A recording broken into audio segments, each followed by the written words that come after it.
আজকের রাজনীতির পরিস্থিতি,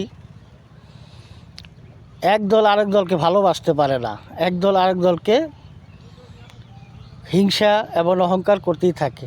যেমন একটা গল্প আছে, যেমন একজনের স্ত্রী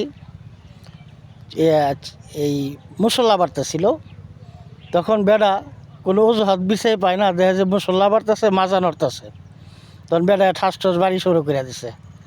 তুই মুসল্লা বাড়াস ভালো কথা, তার মাজা নড়ে কে? তো ওই বিড়ি তখন কিছু বলে নাই।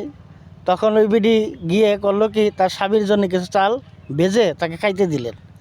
যখন চাল ভেজে খেতে দিলেন, তখন চাল ভাজা খাইতে গেলে তো চাপা নড়বই। তখন চাল ভাজা খাইতেছিল, চাপাই যখন চাপা নড়তেছিল, বিড়ি আরম ধরুম চামচ দা বাড়ি যে চাল ভাজা খাইবা ভালো কথা, তোমার চাপা নড়ে কে? তো না, রাজনীতির পরিস্থিতি এরকম হয়েছে যে কোনো কিছু কেউ সহ্য করতে পারে না, দুষ্গুণ বিরসায়। দুষ্গুণ না বিরসাইয়া যদি সবাই মানুষকে ভালোবেসে, আর যে জনগণ যাকে চাবে সে রাজনীতি নেতা হবে, সে জনগণের কল্যাণের জন্য কাজ করবে, দেশ চালাবে, এরকমভাবে ভালোবেসে যদি হিংসা অহংকার ছাড়া যদি রাজনীতি করে, তাহলে দেশটা ভালো হবে ইনশাল্লাহ।